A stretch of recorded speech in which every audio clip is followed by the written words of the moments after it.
Hello everyone, আমার বাইকের stock টায়ারটা শেষ হয়ে গেছে প্রায় 2 বছর যাবত 20,000 কিলোমিটার চালানোর পরে।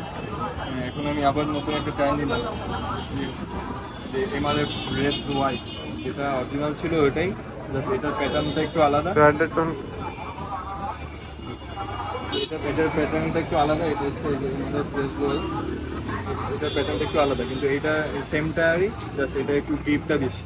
এই টায়ারটা আমি কেন নিলাম, বাজারে অন্যান্য টায়ার থাকা সত্ত্বেও সিএট অথবা হচ্ছে পেরেলি, মিশেলিন, আমাদের রাস্তা সিএসটি এগুলো বাদে আমার এই টায়ারটাই কেন প্রেফার করতেছি, কেননা আমাদের বাংলাদেশের রাস্তার জন্য মানে অফ রোড অন রোড সব জায়গায় এই টায়ারের গ্রিপটা খুবই ভালো। আমি এর স্টকে যেটা পেয়েছি, স্লাইড করলেও কোনো সময় আর কি স্লিপ করে পড়ে যাওয়ার সম্ভাবনা নেই, ঠিক আছে? যার কারণে আমি এই টায়ারটা নিয়েছি। এই যে টায়ারটার গ্রিপটা, এটার গ্রিপের প্যাটার্নটা খুবই ভালো।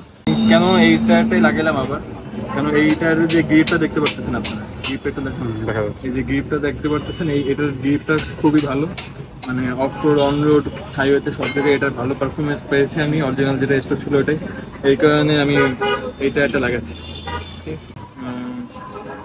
আরেকটা জিনিস দেখাই, এটা হচ্ছে 140/60/70। এটা একটু কাছে, এটা লেখাটা একটু কাছে থেকে দেখো, যে এখানে হচ্ছে 63P দেওয়া আছে। এখান থেকে আমি হচ্ছে আমার একটা স্ক্রিনশট আমি অ্যাড করে দেবো। এই পি মানে হচ্ছে আমার টপ স্পিড 150 পর্যন্ত এই টায়ার নিতে পারবো, হ্যাঁ। এই পি লোগোটা দেওয়া হচ্ছে, আমার বাইকে 133-এর উপরে আমি কোনো সময় পাইনি, যার কারণে আমি এটাই আবার লাগাচ্ছি। আর এটার গ্রিপটা খুবই ভালো। মিশেলিন অথবা হচ্ছে আমি যদি পেরেলি অথবা সিএসটি নিতে যাই, ওটা আরও কিনতে গেলে আমার বেশি খরচা করতো, যার কারণে আমি ওটা নিয়ে নেই। আমি স্টক টায়ারটাই লাগাচ্ছি আপাতত, পিছনেরটা, সামনেরটাও সেম টায়ারই লাগাবো, কিন্তু কিছুদিন পরে ওটার ভিডিও আমি এটার সাথেই অ্যাড করে দেবো আপনাদের। যেটা হচ্ছে আমাদের রেভ ওয়াই, এগুলো আমি সব নিজের হাতেই লিখছি, আমার নিজের হাতে লেখা পুরো এক দিয়ে।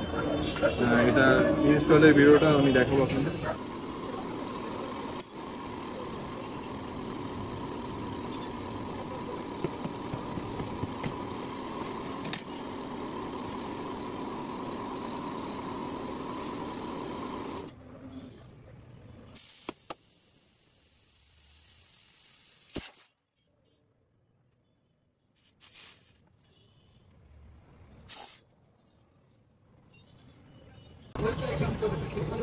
নতুন টায়ার লাগাচ্ছি, নতুন টায়ারের একটা ব্রেক ইন পিরিয়ড আছে।